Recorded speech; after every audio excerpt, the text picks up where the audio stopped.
Bonjour à tous, bienvenue pour ce webinaire qualité de l'air intérieur, enjeux et solutions pour les projets de construction et de rénovation. Je suis Franck Léogier, directeur marketing des formations Le Moniteur, et je suis heureux aujourd'hui d'accueillir Charline de Matteo et Laure Mouradian pour ce webinaire. Donc Charline est référente santé environnement au cabinet Indigo. Et Laure est chargée de mission ventilation et traitement de l'air à la direction du développement et des partenariats de CETIA. C'est bien ça, Laure? Je prononce correctement? Ok.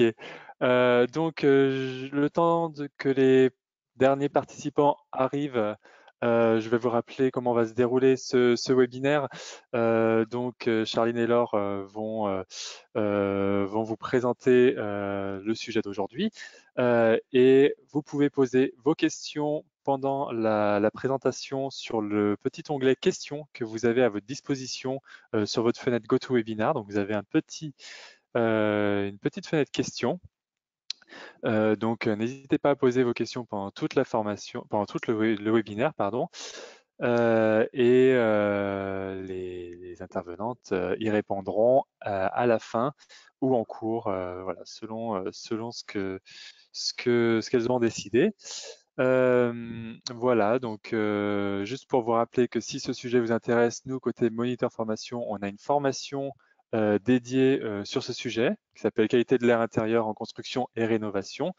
N'hésitez pas à aller faire un tour sur formation au pluriel.lemoniteur.fr pour avoir plus d'infos sur cette formation.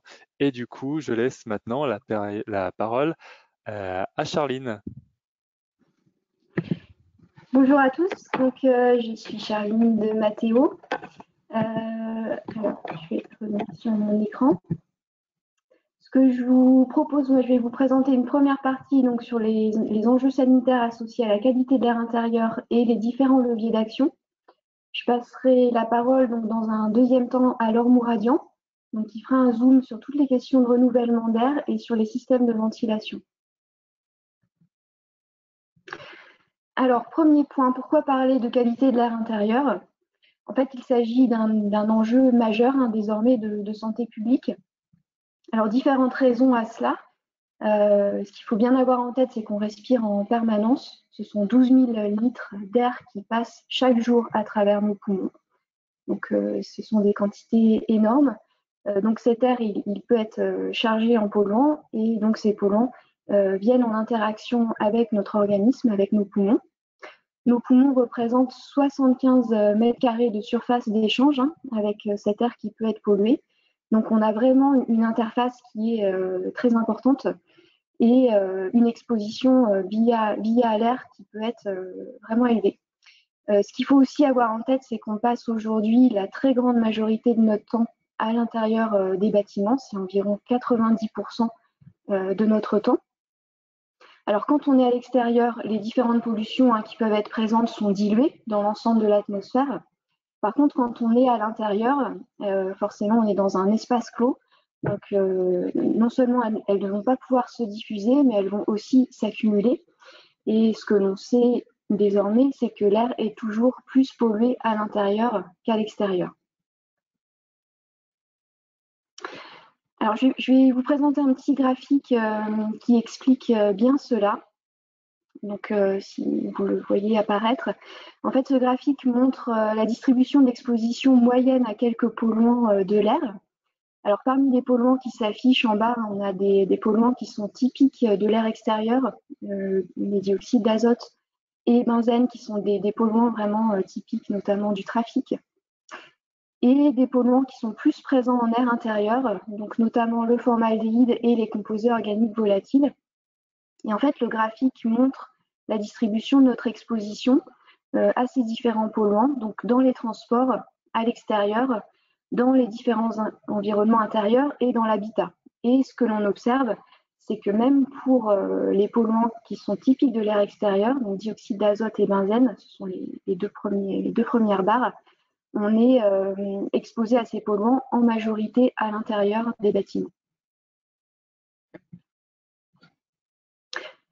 Donc, pour l'air intérieur, on a des sources de pollution qui sont multiples. Donc, on a l'air extérieur, hein, dont je viens de parler, avec toutes les sources possibles, que ce soit le trafic automobile, les industries, etc. On peut aussi avoir des problématiques qui proviennent du sol, donc liées soit à des pollutions de sol, donc liées à des activités précédentes. On peut aussi avoir des problématiques de radon selon les régions. Ensuite, on a des sources qui proviennent du bâtiment lui-même, donc des différents matériaux de construction qui ont été utilisés, qui peuvent émettre un certain nombre de polluants. Éventuellement, les appareils de chauffage, hein, quand on a des appareils de chauffage à combustion qui sont situés dans des espaces de vie ou proches d'espaces de vie. Ensuite, on a tout ce qui va équiper nos bâtiments, donc le mobilier notamment, et également les équipements, alors type informatique, imprimante. Et enfin, toutes les activités qu'on va pouvoir avoir dans le bâtiment, donc la cuisine, le ménage, avec l'utilisation de produits d'entretien qui peuvent être émissifs. Alors tout ce qui va être phénomène de combustion, qui peut être source de pollution importante. Alors le tabac reste quand même la première source de pollution de l'air intérieur, qu'il est important de citer. Et nous-mêmes, on va le voir, on émet du dioxyde de carbone, qui est un indicateur très intéressant pour nous de la qualité de l'air. Donc, je vais poursuivre juste pour expliquer quelles sont les grandes familles de polluants, pour mettre un petit peu les choses au clair là-dessus. Alors, on a 3 grandes familles. La première grande famille, c'est celle des biocontaminants, donc tout ce qui va être bactéries, virus, moisissures et pollen. Donc, on en parle beaucoup aujourd'hui avec le Covid-19. Première grande catégorie. Deuxième grande catégorie, les composés gazeux, avec notamment des composés chimiques. Alors, des composés organiques qu'on appelle COV, composés organiques volatiles, et les aldéhydes. Des composés inorganiques, on retrouve notamment donc, les dioxydes d'azote, le monoxyde de carbone et l'ozone. Et des composés qui peuvent être radioactifs, c'est le cas du radon, donc, qui est un polluant qui provient du sol. On a également donc, des composés particulières. Donc là, on retrouve les fibres. Donc, par exemple, les fibres d'amiante se retrouvent dans cette catégorie. Les particules, donc particules fines notamment. Et ces particules, ces poussières peuvent être supports de différents polluants, donc notamment des métaux, donc le plomb, le cadmium, le chrome ou autres. Ces particules peuvent aussi être le support de composés organiques. Et là, on arrive à une quatrième catégorie qui est un petit peu intermédiaire entre les composés particuliers et les composés gazeux. Ce sont les composés organiques semi-volatiles. Donc là, on est sur des polluants un petit peu particuliers qui peuvent être sous les deux formes, particulières et gazeux, selon les conditions hygrothermiques présentes. Donc c'est le cas notamment des pesticides, des phtalates, voilà, ce type de composés. Donc quels sont les enjeux sanitaires pour la qualité de l'air? Alors, ce qu'il faut bien avoir en tête, c'est qu'on est sur des effets sur la santé qui sont assez complexes à évaluer. Parce que ce qui se passe, c'est qu'on est exposé à plusieurs centaines de composés donc, qui sont présents dans les environnements intérieurs. Ils sont très nombreux, mais à des concentrations très faibles. Donc, on est exposé à ces polluants en continu et tout au long de la vie. Donc, on est vraiment à des concentrations très faibles, rien à voir avec ce qu'on peut trouver, par exemple, dans l'industrie, dans le milieu du travail. Mais donc, par contre, alors, pour chaque composé, on a une idée de l'impact sur la santé à des concentrations qui sont plus élevées que ce qu'on rencontre en air intérieur. Mais à des concentrations faibles, c'est beaucoup moins évident à évaluer. Et surtout, il y a l'aspect effet cocktail. Voilà, quand on a plusieurs centaines de composés, comment ces composés vont éventuellement réagir entre eux et quel va être l'impact global de l'ensemble de ces composés. Là-dessus, on a encore besoin de connaissances scientifiques. Ce que l'on sait, c'est qu'à court terme, on a des symptômes qui peuvent apparaître qui sont non spécifiques. Donc, quand on dit non spécifique, ça peut être par exemple des maux de tête, des syndromes d'irritation, des maux de gorge, et de l'irritation des yeux. Donc ce sont des symptômes pour lesquels on ne fait pas forcément le rapprochement avec les problématiques de qualité de l'air, mais voilà, qui peuvent finir par être très gênants. On est aussi sur un impact sur certaines maladies respiratoires. Donc, par exemple, la présence d'une mauvaise qualité de l'air peut déclencher des asthmes, peut aussi déclencher des phénomènes d'allergie chez des personnes sensibles. Une mauvaise qualité de l'air intérieur peut aussi mettre en place des maladies chroniques donc, qui vont impacter la qualité de vie des personnes, des occupants. Ce que l'on sait, c'est qu'à long terme, il y a aussi un impact sur des pathologies qui peuvent être plus graves. Mais par contre, ces pathologies sont multifactorielles. Donc, on aura des difficultés à identifier une source mauvaise qualité de l'air intérieur. Donc, la présence de ces polluants peut mener à des cas de syndrome collectif inexpliqué, donc on a appelé auparavant syndrome de bâtiment malsain. Donc voilà, qui sont des cas un peu extrêmes où on a des problématiques de santé qui sont importantes, enfin chez un nombre important de personnes. Ce qu'il faut savoir, c'est que ce type de syndrome devient de plus en plus fréquent, malheureusement, et qu'il existe un guide de gestion de ces syndromes collectifs inexpliqués qui a été publié par l'INBS. Si on s'intéresse maintenant aux impacts socio-économiques, il y a une étude de l'Agence nationale de santé de l'ANSES qui a été publiée en 2014 et qui a évalué le coût des effets socio-économiques liés à une mauvaise qualité de l'air intérieur à 19 milliards d'euros par an pour 6 polluants seulement. Donc ces 6 polluants, ce sont ceux qu'on connaît le mieux, le benzène, le radon, le trichloroéthylène, le monoxyde de carbone, les particules fines, donc, qui représentent une très grosse partie des impacts qui ont été chiffrés, c'est environ les 3/4, et également la fumée de tabac environnementale. Donc on est sur un impact économique élevé, 19 milliards d'euros par an, et environ 20 000 décès prématurés par an. On peut aussi citer les chiffres liés à la prise en charge de l'asthme en France. Donc l'asthme, c'est environ 4 millions de personnes touchées, 600 000 journées d'hospitalisation, 7 millions de jours d'arrêt de travail par an. Donc voilà, juste pour citer quelques chiffres qui montrent des impacts indirects, mais qui sont très loin d'être négligeables. Alors je vais faire un petit zoom juste sur le dioxyde de carbone, qui est un indicateur intéressant du renouvellement de l'air et de façon générale pour la qualité de l'air. Alors pour quelles raisons? En fait, le dioxyde de carbone, donc c'est le gaz qu'on expire lorsqu'on respire.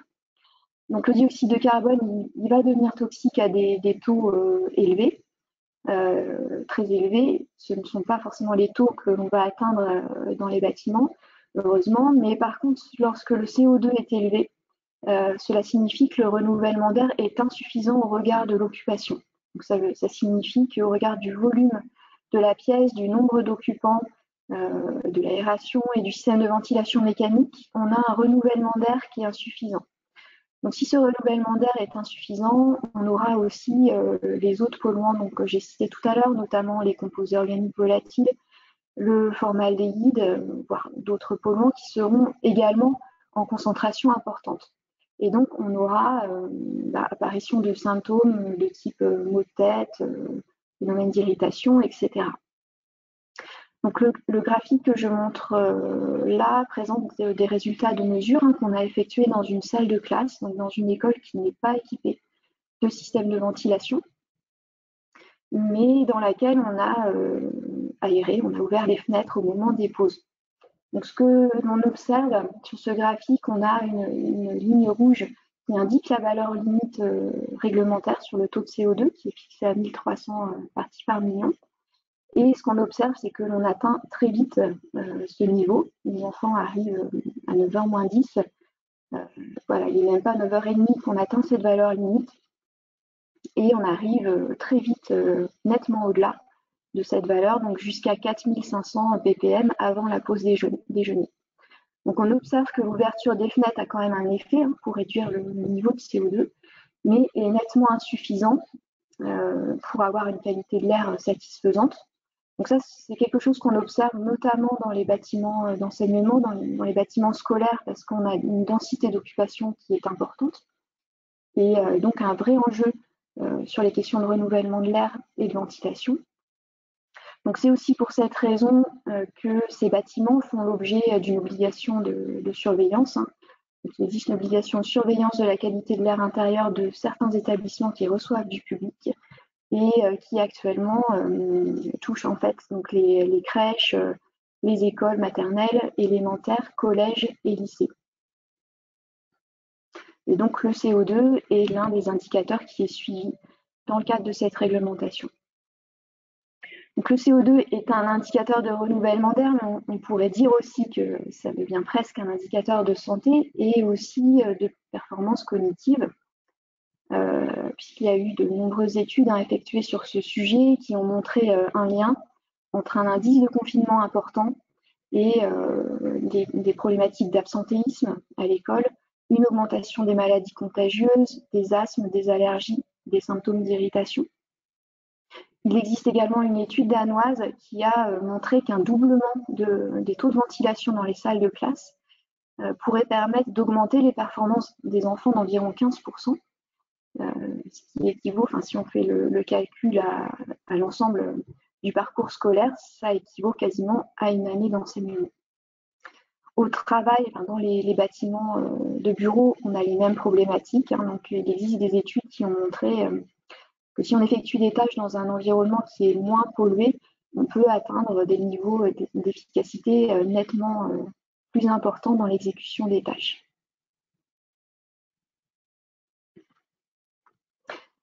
Alors, je vais aborder maintenant les leviers d'action pour améliorer la qualité de l'air intérieur. Les constats sont pas très réjouissants. Donc maintenant, qu'est-ce qu'on peut faire pour améliorer les choses? Alors, premier point, ce qu'il faut bien voir, c'est que l'usage n'est pas le seul facteur de pollution de l'air intérieur. Le bâtiment va avoir un réel impact.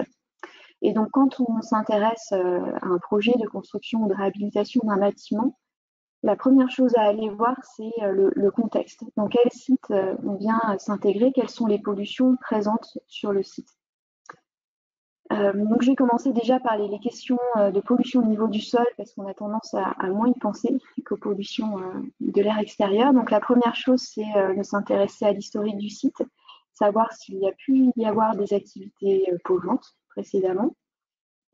Et voir également si on est concerné par une problématique radon. Et donc toute la question, ça va être de concevoir le bâtiment de manière à éviter au maximum les transferts de polluants, voire d'humidité issue du sol.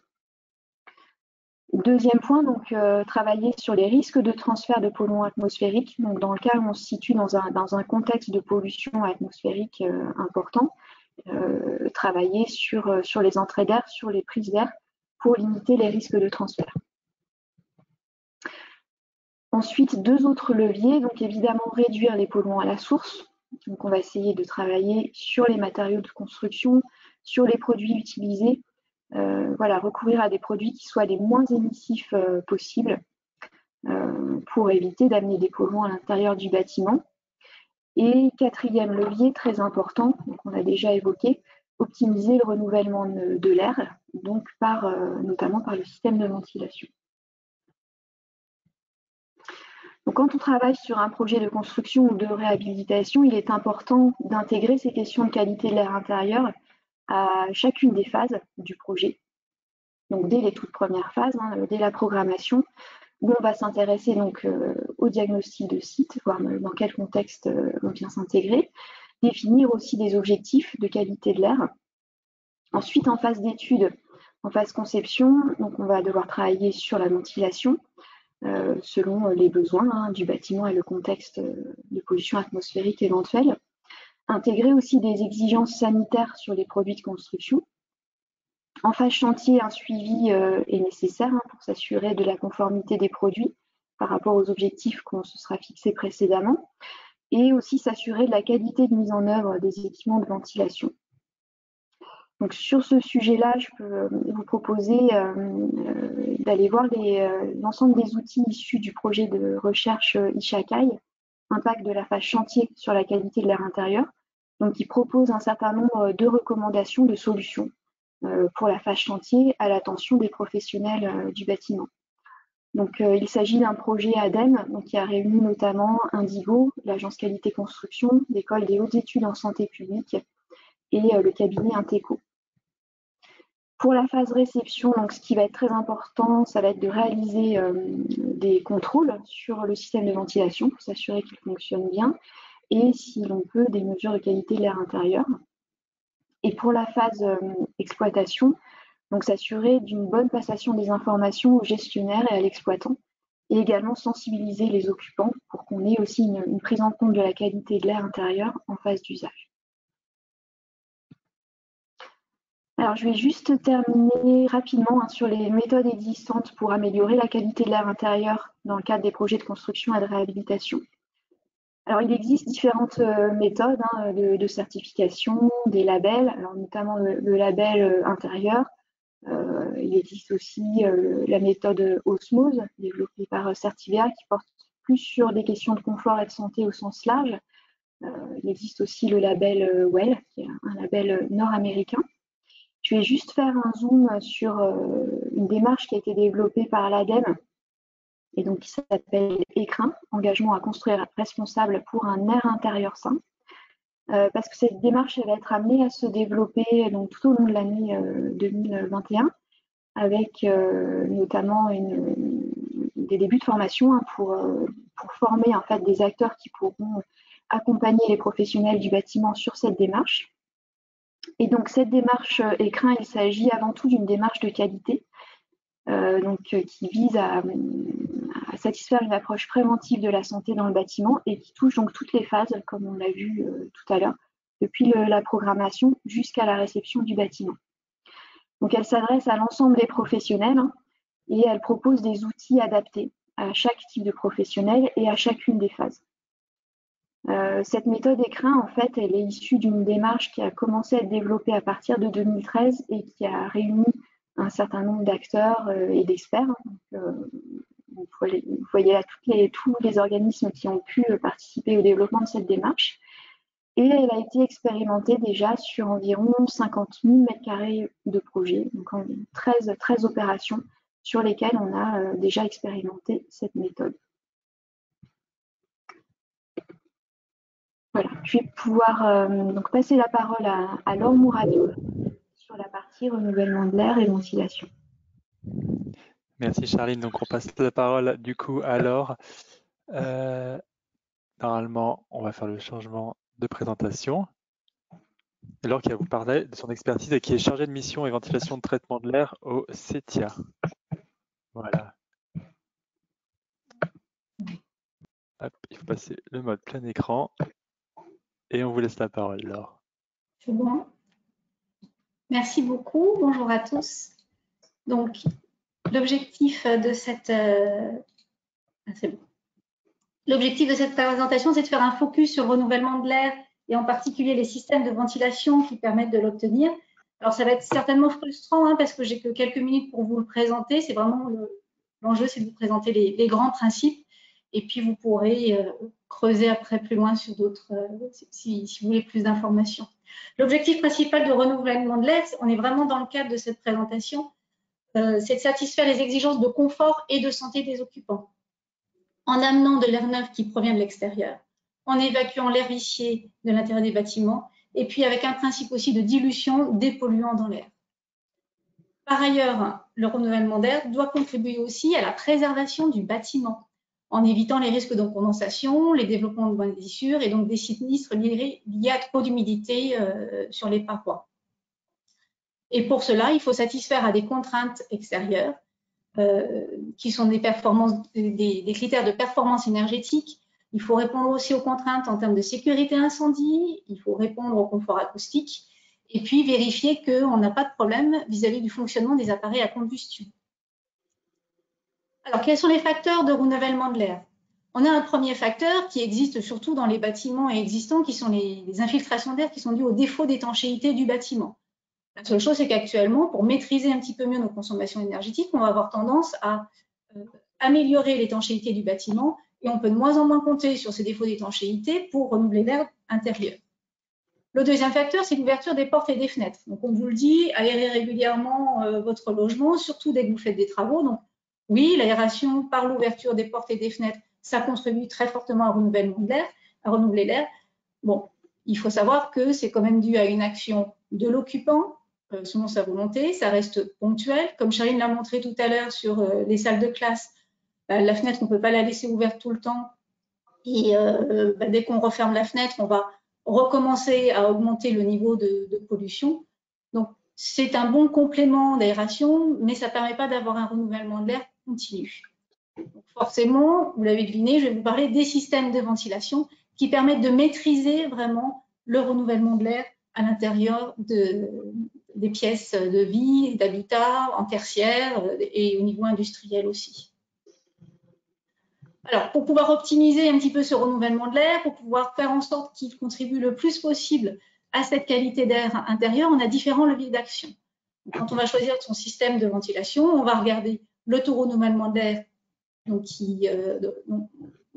niveau de la conception du bâtiment. On va travailler aussi sur la diffusion de l'air. On va regarder la filtration de l'air neuf, le cas échéant. On a des gros leviers aussi, des gros enjeux sur la mise en œuvre de ces systèmes de ventilation et puis sur la réception qu'on va pouvoir en faire et finalement sur l'entretien et la maintenance. Je vais vous présenter ces différents points.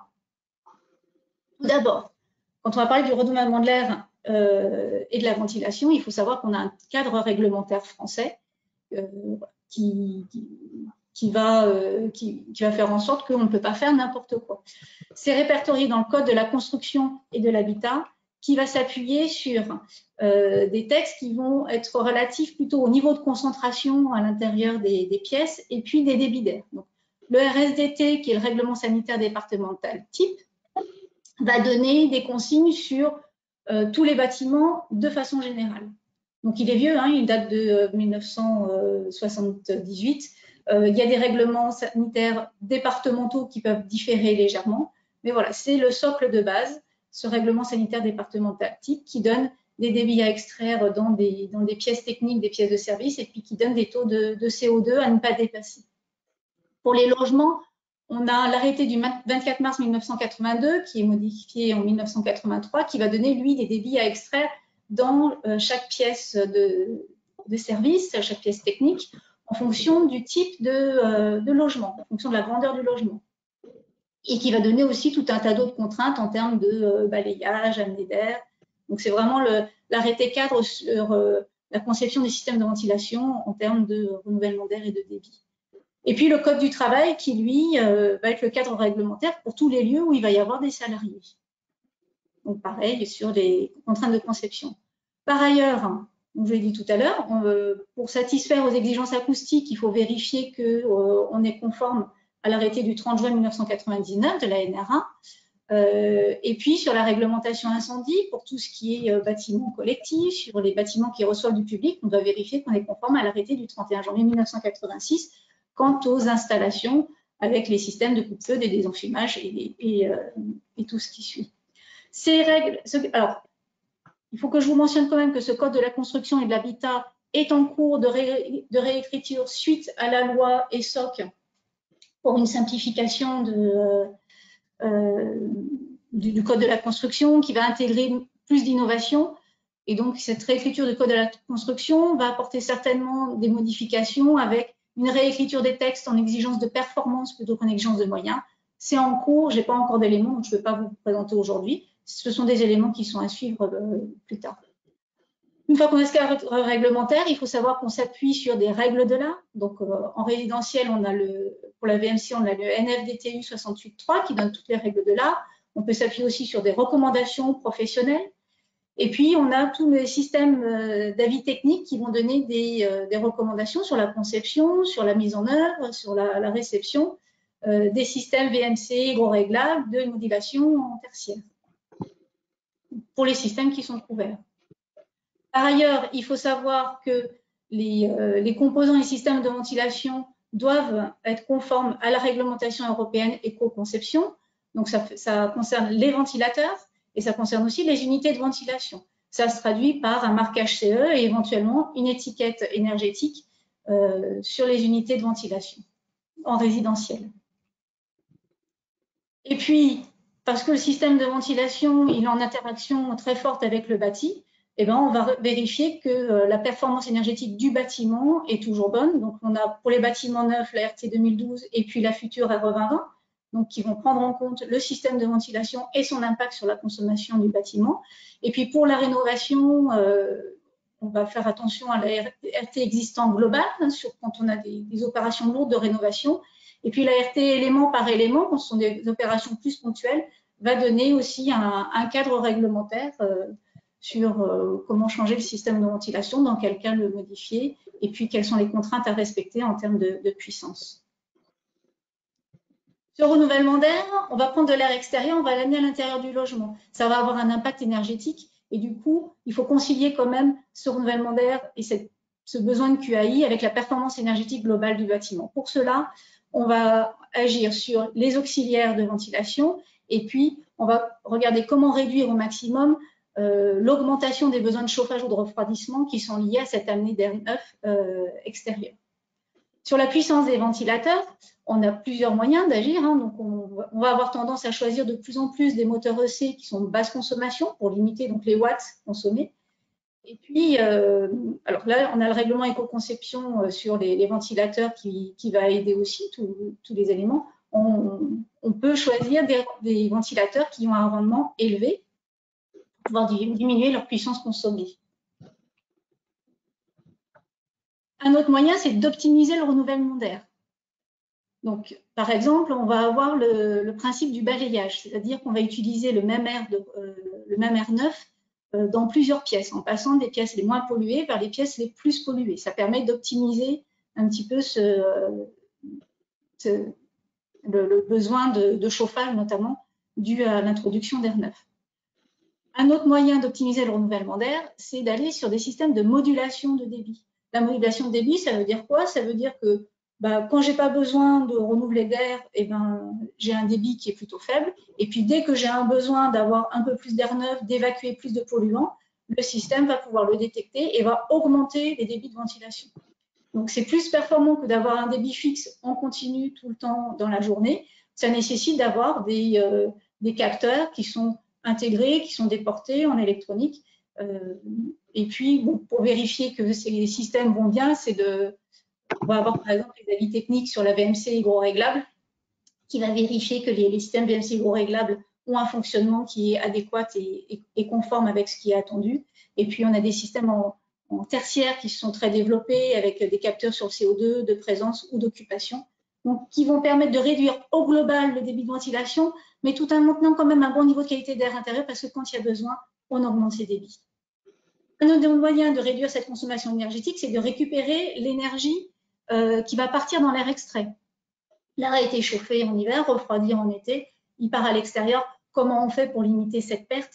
Il y a plusieurs moyens. Le premier moyen, c'est d'introduire un échangeur entre l'air extrait et l'air neuf. Donc, ça peut être un échangeur statique, ça peut être un échangeur à roue, ça peut être un échangeur qui fait appel à un fluide intermédiaire. Et puis, on peut aussi dire que cette énergie qui va partir dans l'air extrait, on va la récupérer dans des appareils multifonctions en mettant en place une pompe à chaleur dont la source va être sur l'air extrait de ventilation. Donc, ça va être des chauffe-eau thermodynamiques, ça peut être aussi des packs RR qui vont assurer le chauffage en même temps. Alors, un autre moyen aussi de réduire cette consommation d'énergie en limitant les besoins de chauffage ou de refroidissement, c'est vrai que je n'ai pas mentionné, ça peut être d'introduire un espace tampon qui va préchauffer cet air neuf avant qu'il vienne dans le bâtiment. Donc cet espace tampon, ça peut être une double pot, un puits canadien, on peut aller récupérer aussi un échangeur puits hydraulique. Donc il y a quand même plusieurs moyens pour limiter la consommation d'énergie due à la ventilation. Alors, il faut quand même que je vous montre quelques exemples de systèmes de ventilation en bâtiment résidentiel. Alors, c'est un peu frustrant. Je présente mes excuses à ceux qui auraient bien aimé que je présente leur système, mais je ne peux pas tout présenter. C'est juste pour vous dire qu'un système de ventilation, c'est plusieurs composants. On va avoir un moteur, c'est le caisson de ventilation qui va avoir le ventilateur, de façon plus ou moins évoluée, mais on va avoir aussi d'autres composants qui sont tout aussi importants pour assurer ce renouvellement d'air. Tous les réseaux de gaines, les bouches, les entrées d'air qui vont plutôt s'occuper de la diffusion d'air, et puis jusqu'au rejet en toiture. Avec des systèmes qui sont plus ou moins compliqués, selon si on est en logement individuel ou en logement collectif. Sinon, si on est en simple flux, en double flux, donc on a les deux réseaux à gérer. Si on a des appareils multifonctions, et puis on va avoir des systèmes aussi qui sont des systèmes en rénovation, surtout utilisés, comme les systèmes de ventilation hybride, qui vont réutiliser des conduits existants et qui vont fonctionner du coup plutôt à basse pression. Sur la partie droite de la diapo, vous avez un schéma de fonctionnement en collectif. Donc, vous voyez, ce n'est pas du tout le même type d'installation qu'en logement individuel. Et puis, tout en haut, c'est un réseau toiture-terrasse pour un double flux en collectif. Quand on va basculer sur les bâtiments tertiaires, là, on peut avoir des systèmes qui sont assez proches de ce qu'on peut avoir sur les bâtiments collectifs, mais on peut avoir aussi des systèmes plus complexes avec des réseaux qui vont être différents. On va pouvoir être amené à faire aussi du traitement de l'air, avoir un peu plus de systèmes de préchauffage, de pré-refroidissement, en connexion ou non avec des systèmes thermodynamiques. Et donc, on peut être amené à avoir des centrales de traitement d'air modulaires beaucoup plus importantes. Et puis, la diffusion de l'air sera différente aussi parce qu'on va gérer le chaud, le froid. On n'aura pas du tout les mêmes débits. On n'est pas sur les mêmes taux d'occupation. Donc, on va avoir des débits en tertiaire qui sont globalement plus élevés qu'en résidentiel.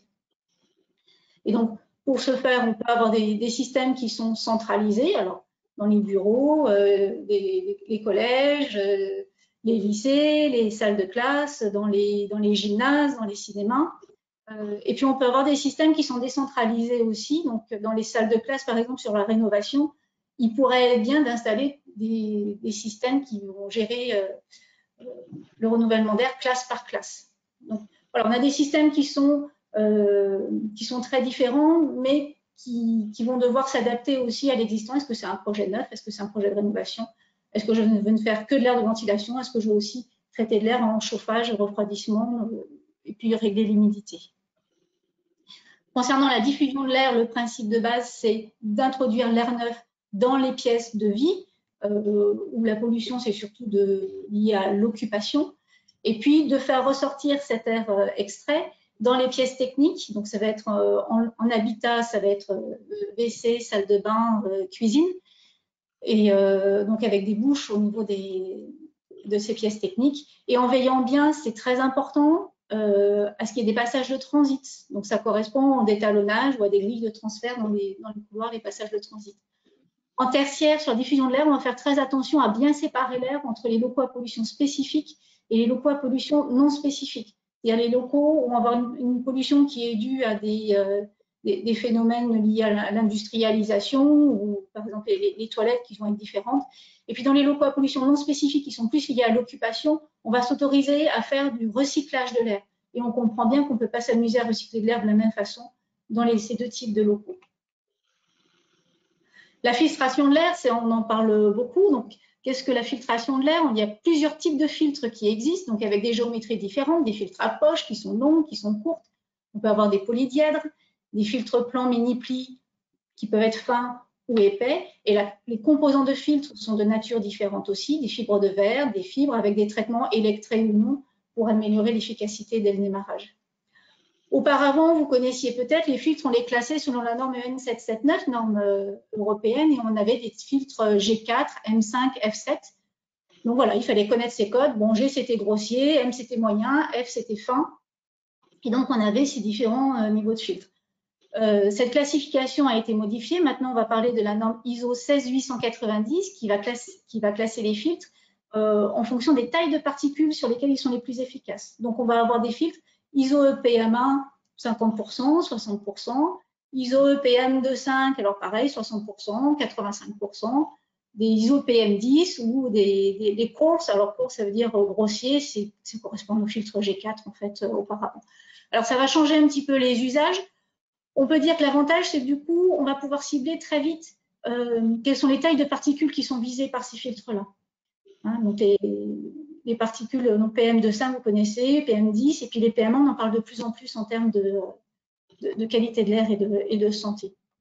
Le filtre a une interaction sur le débit d'air il doit être pris en compte dans le dimensionnement du caisson parce qu'il va introduire une perte de charge, donc il faut que ce soit anticipé.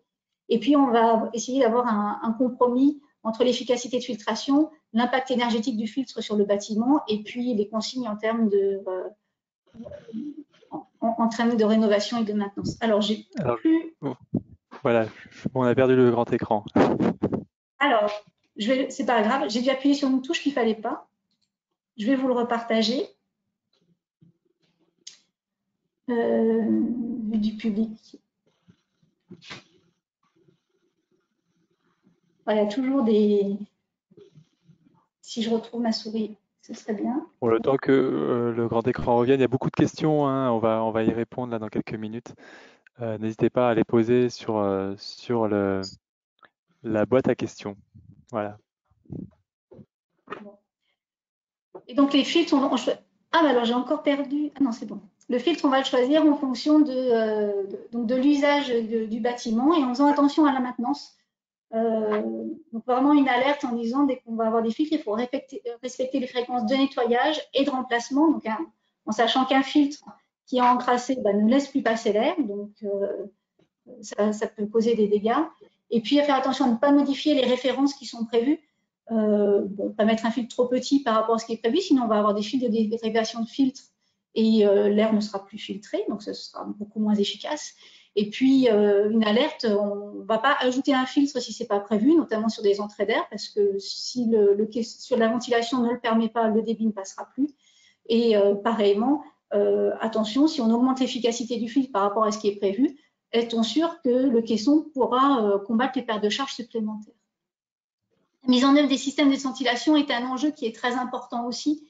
Donc, il faut respecter les règles de l'art pour mettre en œuvre ces systèmes de ventilation, faire attention à l'étanchéité des réseaux de ventilation, à l'accessibilité des équipements pour la maintenance.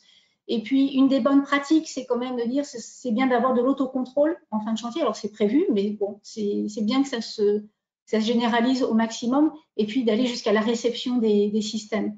Alors pourquoi on dit ça? Parce que, vous l'avez certainement entendu par ailleurs, on a quand même un taux de non-conformité des systèmes de ventilation en France qui n'est pas très glorieux, hein, on est à la moitié. Alors ce sont des non-conformités qui sont dues soit à des problématiques de mise en œuvre, de bouches de ventilation qui sont mal positionnées derrière un meuble, d'entrées d'air qui ne sont pas présentes ou bouchées, de réseaux de gain qui sont écrasés, abîmés.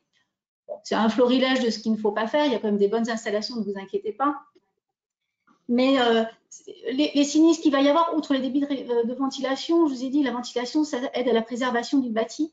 Donc, ça peut générer des sinistres qui peuvent être lourds, surtout quand on additionne le coût matériel et le coût immatériel s'il faut déplacer des personnes pour remettre en état.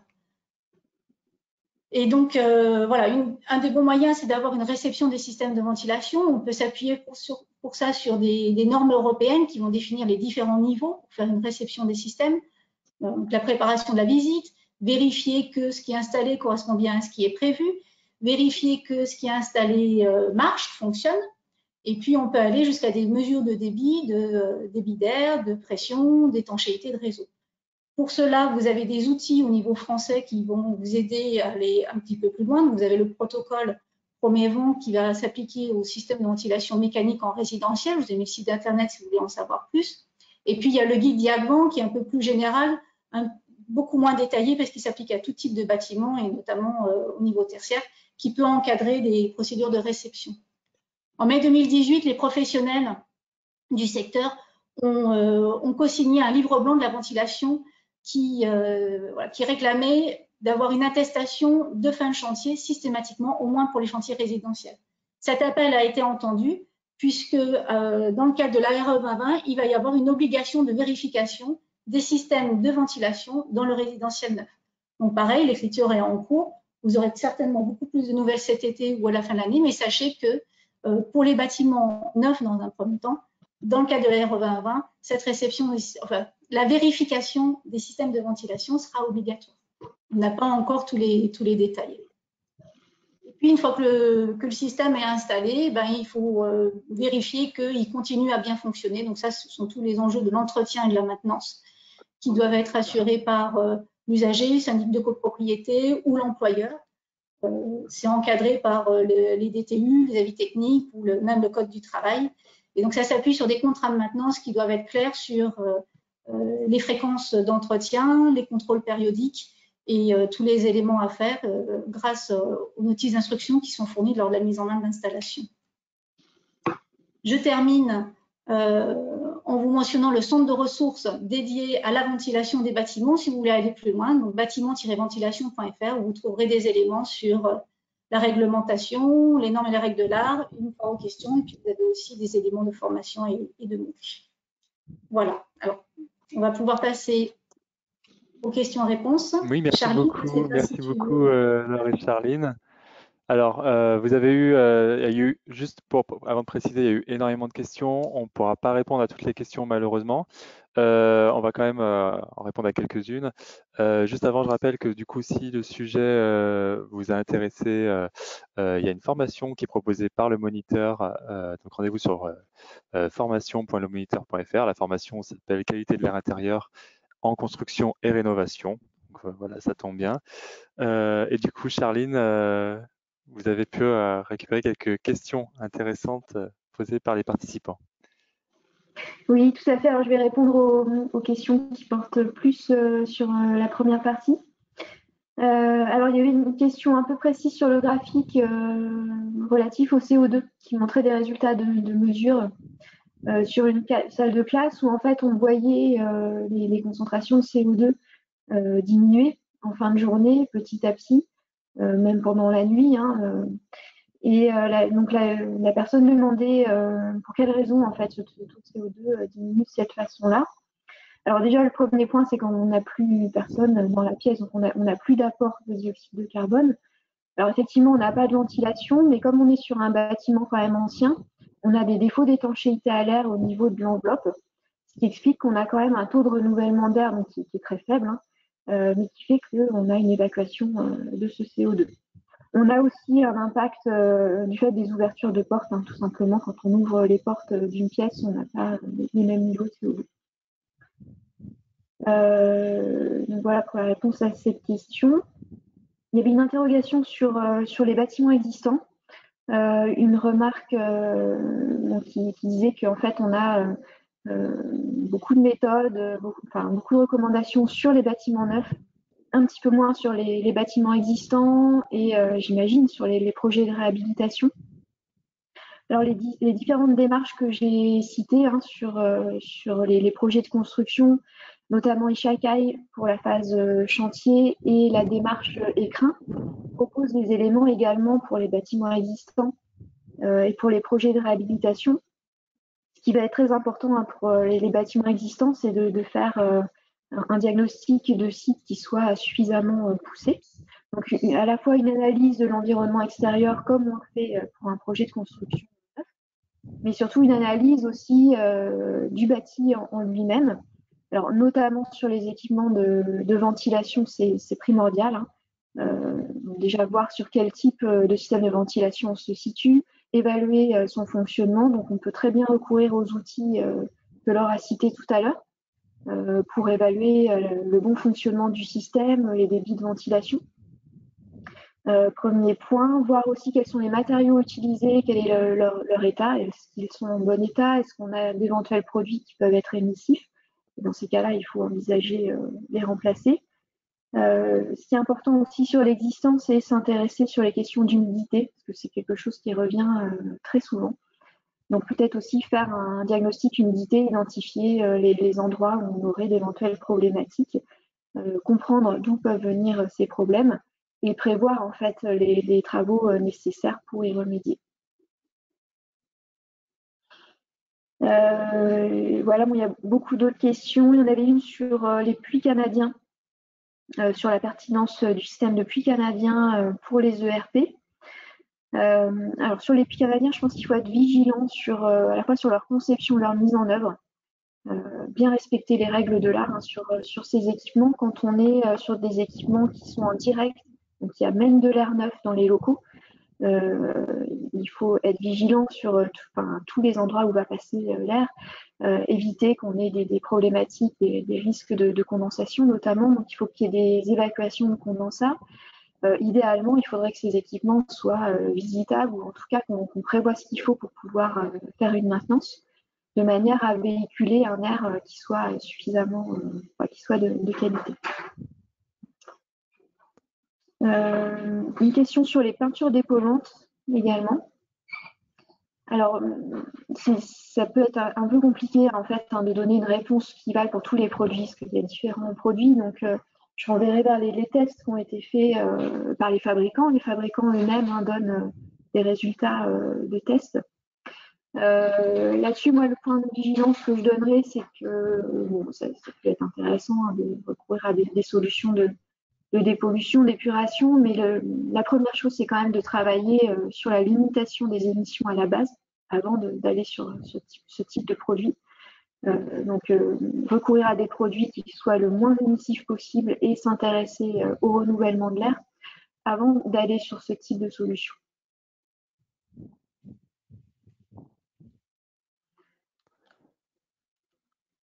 Peut-être que Laure aussi avait des questions la concernant. Merci beaucoup, Charline. Alors, il